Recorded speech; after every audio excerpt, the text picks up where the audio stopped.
Postscriptum კვლავ პირდაპირ ეთერშია. დღეს სამსახურში მოსულს მაგიდაზე ასეთი წერილი დამხვდა. უნარშეზღუდული დისკრიმინაციული ფორმა. ნუ გამოიყენებ. ამის მაგერ შეგიძლია თქვა ინვალიდობის მქონე ადამიანი ან შეზღუდული შესაძლებლობების მქონე პირი. პატივისცემით გიორგი გვიშიანი. წუხვარ დაუდევრობის გამო ასეთი შენიშვნა დავიმსახურე, როგორც ალბათ ბევრმა ჩვენგანმა. ჩვენი კორესპონდენტი კი პოსტსკრიპტუმის დახმარებით დროდადრო ცდილობს ყურადღება მიიპოვოს იმ ადამიანების მიმართ, რომელთა დღეს საქართველოში 14 ივნის აღნიშნება. თუმცა ერთია თარიღი და მეორე რეალობა. 4 წლის წინ გიორგი გვიშიანმა თბილისის ქუჩებში ინვალიდის ეტლით იმოგზაურა. გასულ კვირას მან ეს ექსპერიმენტი კვლავ გაიმეორა.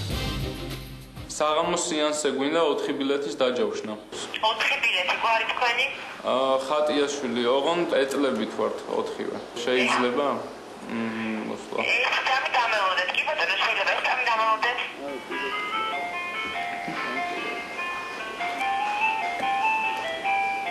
ალო. დიახ. კიდეზე როგორ ვახდით არ მოგჩვენ კიდეზე ეს პროფესიונალი. სხვა კინო თეატრებში არის სადმე ასასვლელი. არის, ნახვა არის, შეგეთ. კარგით, დიდი მადლობა. არ დავჯავშნოთ, არა ხო? ანუ თუ ასვლას ვერ შევძლებთ, რა აზრი აქვს მაშინ? კარგით. ნახვა. დილა დისკრიმინაციით დაიწყო. 2 წელი ხდება ახლა აგვისტოში. ავარიაში მოვიდა. იკა კინოში ნატას ეპატიჟებოდა. 5 წლის წინ მოვყავი ავარიაში. თავის მხრივ ნატას მაიკოსთვის უნდა გაევლო. მოსული ვარ მე, როგორ ჩამოხვალ შენ?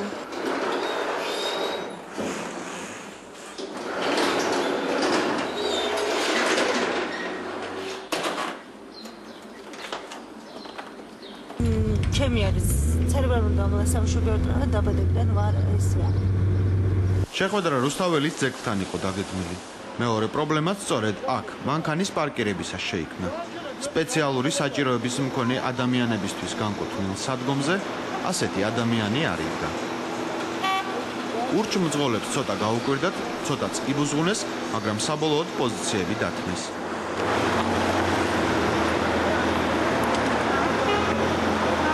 სამ მეგობარს რუსთაველის ძეგლთან მეც შეუერთდი. გამარჯობა, მე ჩემი ეტლით მოვედი. მაინტერესებდა შეიცვალა თუ არა რამე იმ ექსპერიმენტის შემდეგ, რომელიც ინვალიდის ეტლში მჯდომა 4 წლის წინ ჩავატარე.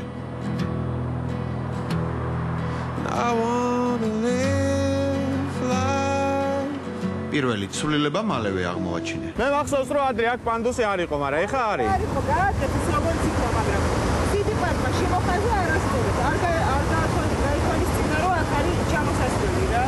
დაუდევრად შესრულებული სამუშაოსთვის City Parks მინუსი დაუწერეთ და გზა რუსთაველის გამზირისკენ გავნაგრძეთ. ბევრი ხალხი ერთად გამოსულ ხართ ესე? ესეა. რატო?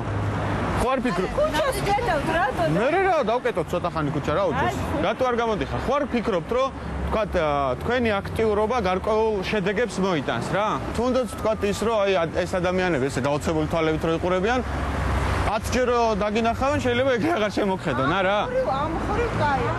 პირველი სასიამოვნო სიურპრიზი 200 მეტრის გავლის შემდეგ ველოდა. ერთადერთი რაღაცა რომელიც რაცა მოვდივარ შემხვდა რომ სტანდარტებს ესაბამება. ძალიან ცხელოდა და რადგან ისეთი კაფე აღმოვაჩინეთ, სადაც ნაყინის ჭამაში კიბეები ხელს ვერ შეგვიშლიდა, დრო აღარ დაგვიკარგავს. 4 წლის წინ ასე არ იყო. ეს შეგნით რომ მინდა და შემოსვლა რა ვქნა? ვერანაირად ვერ შემოვა, ხო? სამანქანო გზის ყველა კვეთა ჩვენთვის მწვერვალის დალაშქვრას ჰგავდა. მიუხედავად იმისა, რომ ტროტუარების დასაწყისში პანდუსები გაკეთებულია, ისინი მანქანებით არის გადაკეტილი.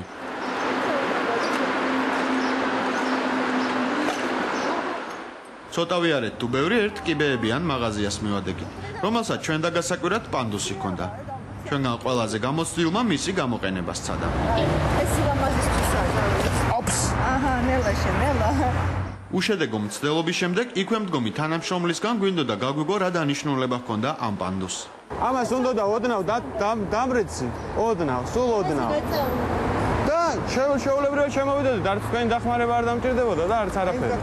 არ დამჭირდებოდა. მაშინ იქამდე უნდა გავუყო. კი, იქამდე არა, აი აქამდე, ოდნავ ცოტა წინ. ან თქვენ ფიქრობთ რომ არ არის სწორი, ხო? ძალიან კარგად არის. არ არის კარგად გაკეთებული, იმიტომ რომ მე ვერ ვსარგებლობ. როგორც კიბერზე ვერ ჩახვალ, დამხმარებ, ისევე რა მოხდა და დამხმარებ. რას ხუმრობ? ამ ხუმრობის შემდეგ ვითარება კიდევ უფრო გამწვავ. რა საფუძველზე უნდა უჩვენო?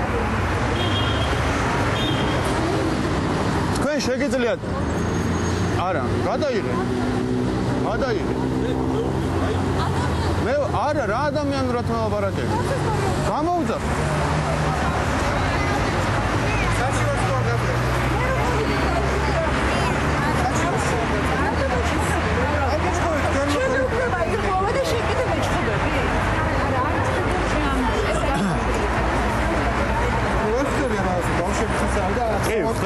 კიდე რას ქვია საავადმყოფო არ არის, ვინ არის აქ ავადმყოფო?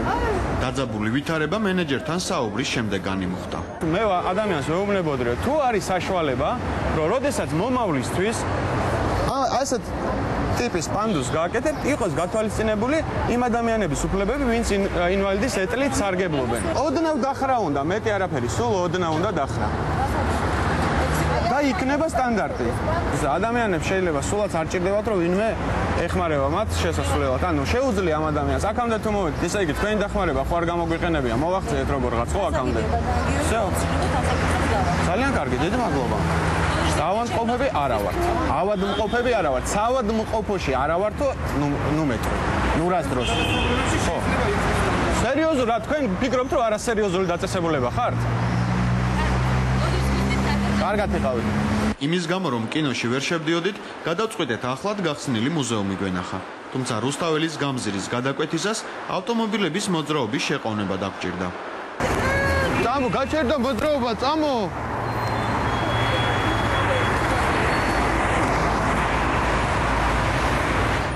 ამ სარისკო მანევრის შემდეგ დანიშნულების ადგილამდე მივახციეთ, მაგრამ პადუსამდე მისასვლელ გზაზე კვლავ მანქანა გადაგვეღობა.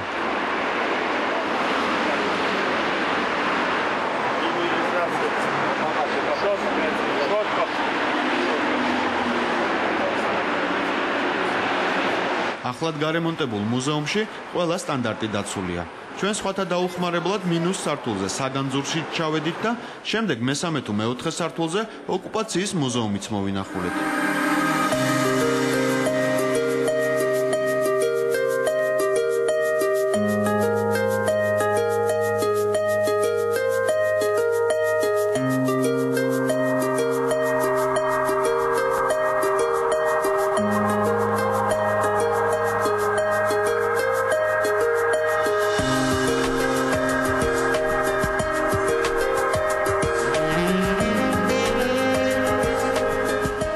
საათიანი რთული, თუმცა საკმაოდ საინტერესო ვოიაჟის შემდეგ დასკვნების გამოტანის დრო დადგა. შეცვლილი? შეიცვალა, მაგრამ დამოკიდებულება არა. დამოკიდებულება, ხო, აი მის თქმა მინდა რა, დამოკიდებულება იმდანაც არ შეიცვალა რა. ინფრასტრუქტურა ასე თუ ისე, თქვა, წავიდა უკეთესობაზე ოდნავ, მაგრამ მენტალობა მაინც მე მგონი ძველია რა.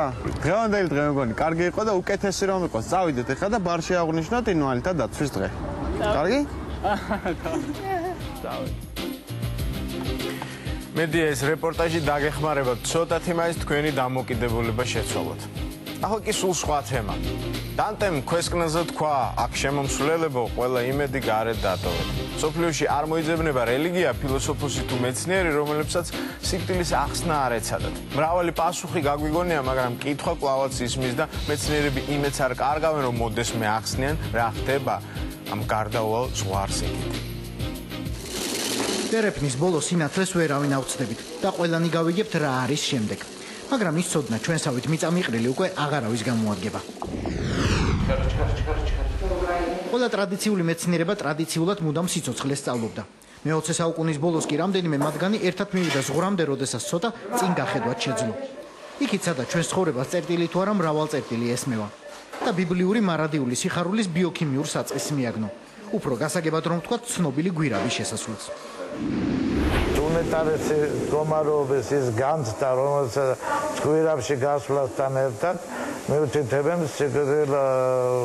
კლინიკური სიკვდილიდან გამოსული ადამიანები. ამას ხედავთ ძალიან მცირე ნაწილი, 5%-მდე გაცოცხლებულ ავადმყოფთა. სხვა სამეცნიერო სტატისტიკით, თეთრი გვირაბის მოგონებები კლინიკური სიკვდილიდან მობრუნებულთა 30%-ს მოჰყვება. იმავეს ხშირად ხედავენ ეპილეფსიითა და შიზოფრენიით დაავადებულები. სრული დარწმუნებით ვერავინ ამტკიცებს, მაგრამ ამ ფენომენის მატერიალური ახსნა ჩვენს თავის ტვინში შეიძლება იმალებოდეს. შეგრძნებებიდან ყველაზე გვიან მხედველობა კვდება და როდესაც ტვინის ჟანგბადის ნაკლებობის გამო ვეღარ ამუშავებს სრულ ინფორმაციას, მეხსიერებას მხოლოდ კაშკაშა შუქი რჩება.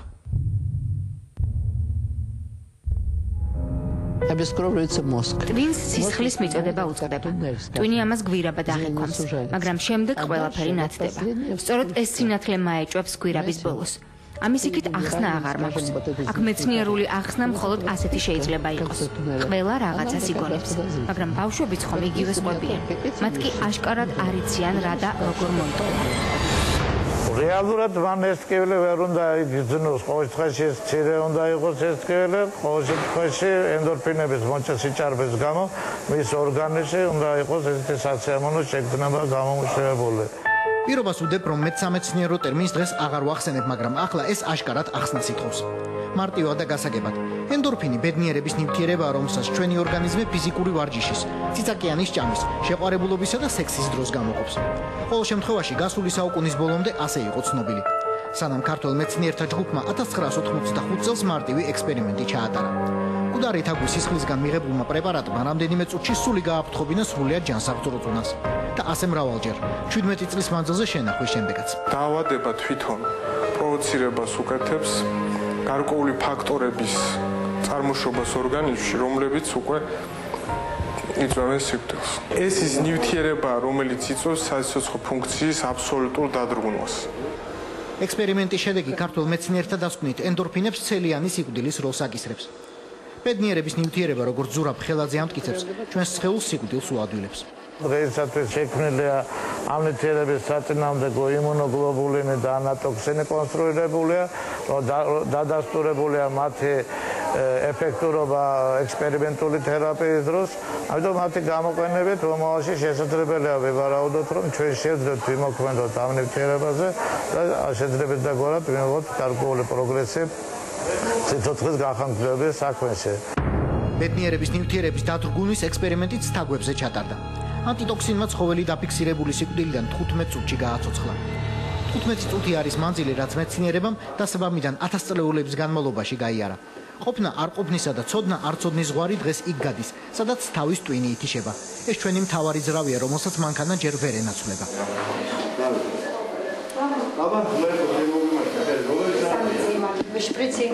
თუ ვინმეა შავგვირაბში მეცნიერებაა, რომელიც ადამიანის სულის მატერიალურ დადასტურებას ცდილობს. ფილმში სიკვდილი საიდუმლო მოტანილია ექსპერიმენტის შედეგები, რომელიც სხვადასხვა მიცვალებულზე ჩაატარეს. ავტოკატასტროფებში ან სხვა უეცარი მიზეზით დაღუპულთა ბიოლოგიური ველი რამდენიმე საათში ქრება. თვითმკვლელთა ენერგეტიკა რამდენიმე დღე ქაოტურად სუსტებოდა და ძლიერდებოდა.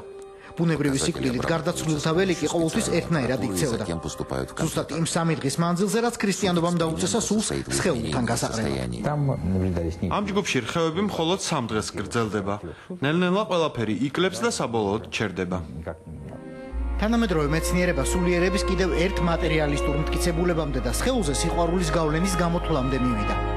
აღმოჩნდა, რომ ადამიანის ბიოლოგიური ასაკი, რომელიც ძვლების მდგომარეობით განისაზღვრება, ხშირად მის საპასპორტო ასაკს არ ემთხვევა. 60 წლის ორი ადამიანის ბიოლოგიური ასაკი ერთმანეთისგან შეიძლება 15-20 წლით განსხვავდებოდეს. კვლევამ ცდომილების მიზეზიც დაადგინა. სხეული მით უფრო სწრაფად იხარჯება, რაც მეც გასცემს მისი პატრონი. პირველ სამეულში ექიმები, მასწავლებლები და მღვდლები აღმოჩნდნენ. ჯერ არც იმდენი სამეცნიერო ცოდნაა დაგროვილი და ეტყობა, არც იმდენი რწმენაა დარჩენილი, რომ ადამიანს შიში დაეძლია. კითხვას ისურვებდით თუ არა გაგეგოთ, როდის და რა ვითარებაში დაიღუპებით, ევროპაში გამოკითხულთა 98%-მა არა უპასუხა. ჩვენ ყველას გვაშინებს ის, რაც არ ვიცით, ყველას გვაშინებს ის, რაც არ გამოგვივლია. გონია, რომ სიკვდილით ყველაფერი მთავრდება. 1000 წლეულების განმავლობაში ყველა რელიგია გვასწავლიდა, რომ სიკვდილი მხოლოდ დასაწყისია. მეცნიერება ამდენად ჯერ არ წასულა, მაგრამ უკვე იცის, რომ ჩვენს გულთან ერთად ჩვენი გრძნობები არ მთავრდება. ეს ის გვირაბია, რომლის ბოლოსაც მეცნიერება და რელიგია შეიძლება გადაიკუთვნოს. მაგრამ ჯერჯერობით ყველანი მაინც მის შვილებად ვრჩებით. ის რაც სიკვდილზე ვიცით, შეუდარებლად მცირეა იმაზე, რაც არ ვიცით. სანამ ცოდნა რწმენამდე მივიდოდეს, მეცნიერება და ადამიანის ხელით გაკეთებული მანქანები კიდევ მრავალჯერ დამარცხდებიან სიკვდილთან.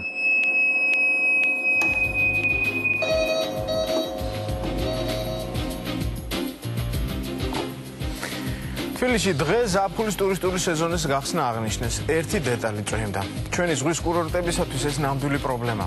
არსებობს მისი ტექნიკური გადაწყვეტა, მაგრამ როგორ გავფანტოთ ღრუბლები ამის შესახებ, ეკა ქადაგიშვილი უფრო დაწვრილებით მოგეყვებათ.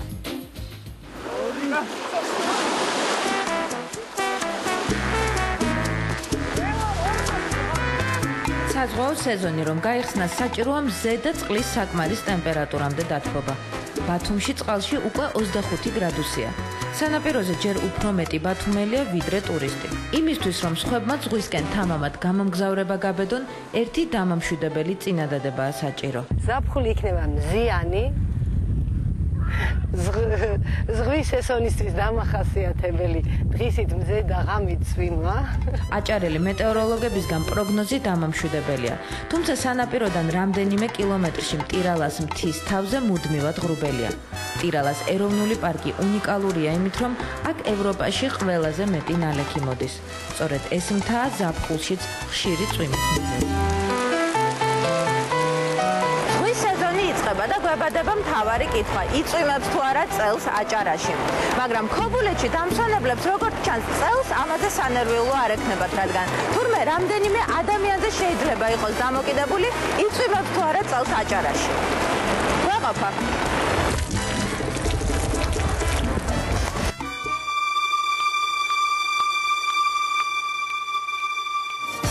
ერთ-ერთი ასეთი ადამიანი ბიზნესმენი თემურ ჭყონია. ქობულეთში პირველი ხუთვარსკვლავიანი სასტუმროს ჯორჯიან პალას ჰოტელის მფლობელი. სერბ პარტნიორებთან ერთად პირველად აჭარაში ამინდის მართვის დანერგვას აპირებს. პროექტი საწყის ეტაპზეა და ბიზნესმენი დეტალებს არ ამხელს. ამინდის მართვა ნალექების გამომწვევი ღრუბლების გაფანტვას გულისხმობს. ყველაზე საინტერესო მომენტი ხელოვნური ზემოქმედება. ამინძე ხელოვნური ზემოქმედება საქართველოსთვის ახალი არ არის. მეცნიერი თენგის ცინცაძე საბჭოთა წლებში აღმოსავლეთ საქართველოში სეტყვის ღრუბლებს შლიდა. რაკეტას, რომელსაც დღემდე კაბინეტში ინახავს, სპეციალური ნივთიერებებით სავსეს ჰაერში უშვებდა. რეაგენტების, ანუ ქიმიური ნივთიერებების ღრუბლებში შეტანით, ღრუბლები იფანტება. რაკეტების გასროლა ხმელეთიდან სპეციალური დანადგარით ხდება. რაკეტა ბოლოს 20 წლის წინ ისროლეს. საქართველოში შექმნილ ამ დანადგარს ალაზანი ქვია. კადრები 60-იან წლებშია გადაღებული. ჰაერში ისროდნენ მარილს ან ქიმიურ ნივთიერებას, იოდიან ტყვიას. თენგის ცინცაძე ირწმუნება, რომ ჰაერში იოდიანი ტყვის იმდენად მცირე დოზას უშვებდნენ, რომ შეუძლებელია ის გარემოსთვის ან ადამიანისთვის მავნებელი ყოფილიყო. ეს იმდენად მცირე დოზა არის ამაში, რომ მანქანა უფრო მეტ ზიანს აყენებს, იგივე არგენტომიოც გამოყობს და მანქანა უფრო მეტ ზიან თავისი გამონაბოლქვით უფრო მეტ ზიანს აყენებს ვიდრე ეს. ყველაზე იაფი და ყველაზე მარტივი უნებელი მშრალი ყინული. აი მაგალითად ღრუბელი დამუშავდა რა ადგილას უნდა შესულიყო რეაგენტი, შევიყვანეთ ეს მშრალი ყინული, ღრუბელი დაშლილია. 2009 წელს ჩინეთში სახალხო რესპუბლიკის დაარსების 60 წელი აღლუმით აღინიშნა. ეს დღე არ იქნებოდა ასეთი მზიანი, ჩინელებს რამდენიმე დღიანი ნისლის შემდეგ ღრუბლები რომ არ გაეფანტათ. ეს ფაქტი გარემოს დამცველებმა გააკრიტიკეს. ისინი გლობალური დათბობის პირობებში ამინძე ასეთ ზემოქმედებას კატეგორიულად ეწინააღმდეგებიან. ამინდის ხელოვნურად შეცვლას შესაძლებელია ეკოსისტემების რღვევა მოხდეს. გეოგრაფიული მდებარეობა დეტალურად უნდა იქნეს შესწავლილი აჭარაშიც. გიორგი დვალაშვილი ფიქრობს, რომ ამინდის მართვის დანერგვამ აჭარის უნიკალურ ტენიან კლიმატზე არ უნდა იმოქმედოს. არ მოხდეს ისე, რომ ძალიან უნიკალური ქობულეთის ნაკრძალი და კინტრიშის უნიკალური ნაკრძალი და ასევე რასაკვირველია მტირალას ნაკრძალი ეკოსისტემები შეიცვალოს. ამას ძალიან სათუთი თემაა. მოკლედ ქობულეთის ხუთვარსკვლავიანი ბათუმის ვარსკვლავების გარეშე დამსვენებლისთვის ამინდი ერთნაირად მნიშვნელოვანია. აჭარა სასაზღვრო რეგიონია და ამინძე ზემოქმედება არასდროს განხორციელებულა. აჭარაში გარემოს დამცველთა აზრით, ამინდის მართვის დანერგვის შემთხვევაში ადგილობრივი ეკოსისტემა არ შეიცვლება. ის სიმაღლეებზე გაისის ტრანსფორმაციას და განაწილებდა ნანაჩენი ხმელეთის ტერიტორიაზე. არაფერს ეს კატასტროფულს და კატაკლიზმურს არ გამოიწვევს. მაშინ, როდესაც ცხვირწინ სხვა გვაქვს უზარმაზარი. აჭარაში წელიწადში საშუალოდ 167 მზიანი დღეა. 21 საუკუნეში შესაძლებელია ისიც, რომ ადამიანი არ იყოს დამოკიდებული ამინზე. პირიქით, ადამიანი ქმნიდეს ამინს. რეკლამის შემდეგ ბერა ივანიშვილი ახალგაზრდა რეპერმა პოსტსკრიპტუმი კალიფორნიაში დაპატიჟა გადასხევები მოედნიდან ექსკლუზიური კადრები რამოდენიმე წუთში და ყველაზე ნიჭიერი კარდენახელი ვანო მისი ისტორია დაბადებიდან გამარჯვებამდე მხოლოდ პოსტსკრიპტუმში რეკლამის შემდეგ